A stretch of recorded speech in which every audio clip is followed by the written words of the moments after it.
Hello YouTube. I've worked on that painting a little bit more of my Somebody Mix My Medicine painting. I've started on the background where I have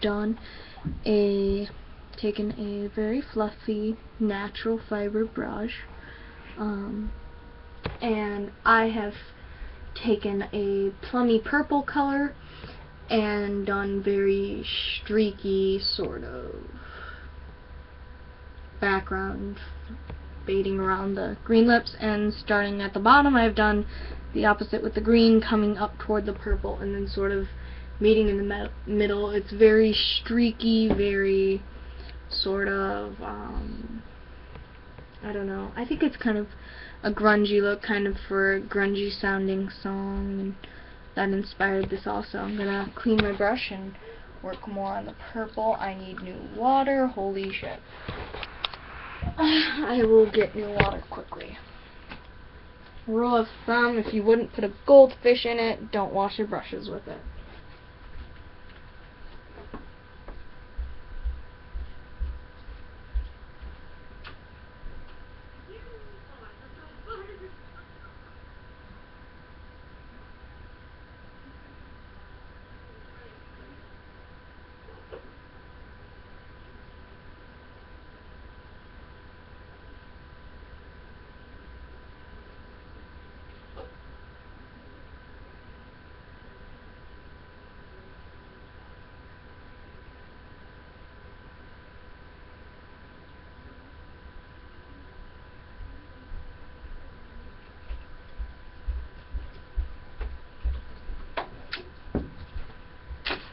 Sorry, that took like what, 30 seconds?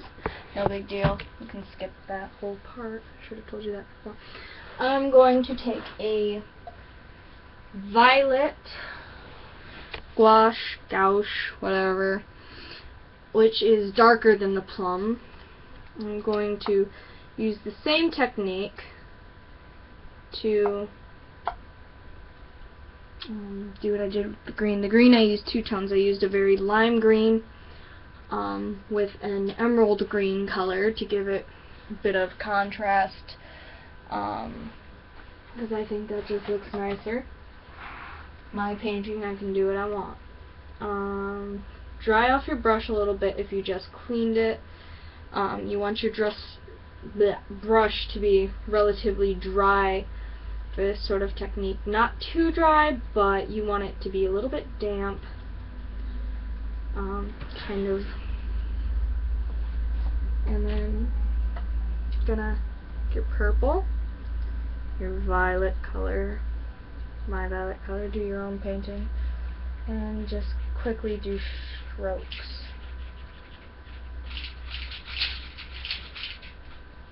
Maybe a bit more water. Not sure yet. The more water, the cleaner the lines, but also the sheerer the paint, which I like.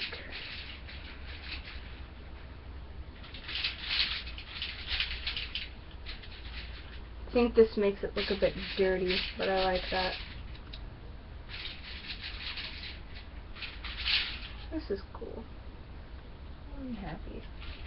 Painting is my happy time. I haven't had much time to paint. I joined soccer, and I have school and boyfriend, and it's April, so prom, birthdays, things like that, spring break, Easter, yada yada. Not much time to do things, so, oh jeez. But you're basically just dusting on the paint with very quick motions. If you look at the bristles of this, you want them to be like that. You want to sort of press apart the bristles of this brush. This was a pretty cheap brush. I don't really care that much if it's not perfect, so no big deal. You might want to have a brush specifically for this sort of technique, but whatever. When the green and the purple meet in the middle, they're going to make a very muddled brown color. But you're still going to see the streaks of the purple and green definition. And that's where things start to blend. So now, I'm going to stop with the streaks. And I'm going to put my paper towel down. I'm gonna wash my brush. And I'm gonna let it soak for a little bit. I'm going to take a thinner brush of mine. Where did it go? It's in there somewhere.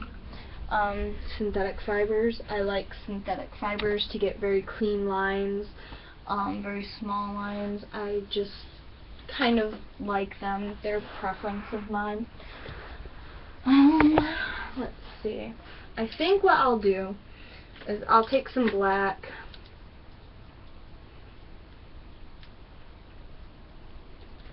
and I'll just dip my bristles in the black and start painting outlines on all of this. Take your time when using black especially.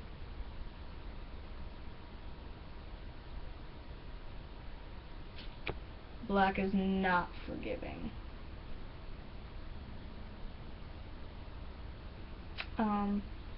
Also, pay attention to your negative space. What that means is right now I'm outlining this green tongue with the black. Don't just focus on the edge of the green. Focus on the edge of the blue and the orange where they meet the green. That'll help you really focus on getting a clean line. It really will. A lot of good artists focus more on the negative space than the positive space. I had an art teacher who always, I would draw something and he would tell me, but also, like, you know, look at the negative space, what's up with that? And I was like, damn it.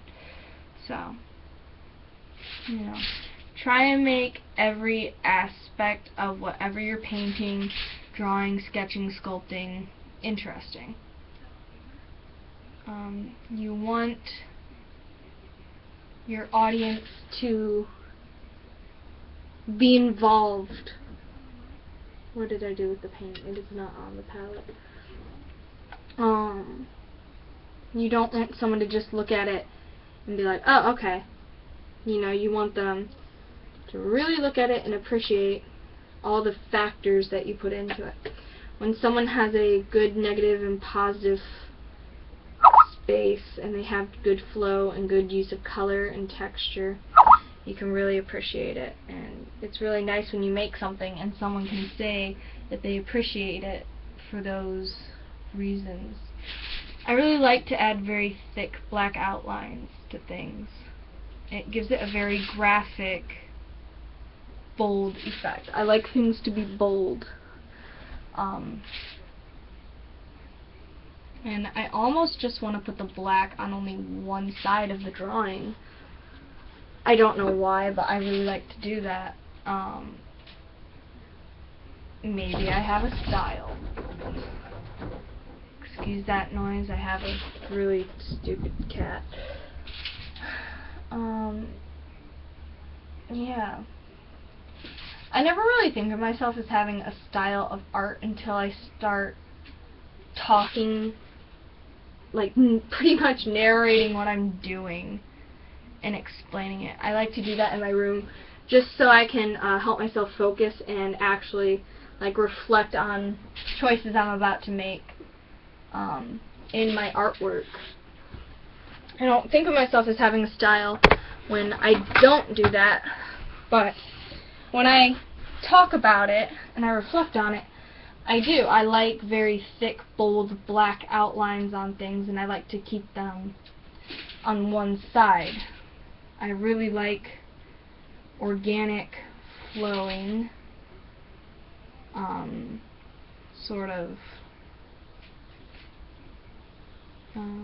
compositions. Not very angular, but very curved. Very, I don't know. I like things bold but organic. I'm not a huge fan of a lot of angles. I'm not a big, straight up geometric person. Shapes are awesome, but I'm not very into squares. Cubism. not my thing. This is 10 minutes, so we've got that. See how that black makes the colors pop away from the background, and the background gives it a more complete effect. And that's what hopefully this picture will like capture. Is like really bold but pulled together nicely, not too crazy. Hopefully by the end. I don't know what this is gonna look like in the end, because I'm still thinking of things while doing it. So tune in for the next piece. I'll probably be done outlining all of this, and I'll probably start working with the words that I want to put on this and the pills. So yeah, I might enter this into a drug awareness thing that my school is doing. I don't know. I just think this is something fun to do in my spare time. So enjoy your day. Bye. Tune in next time. Yeah, I'm stupid. Bye.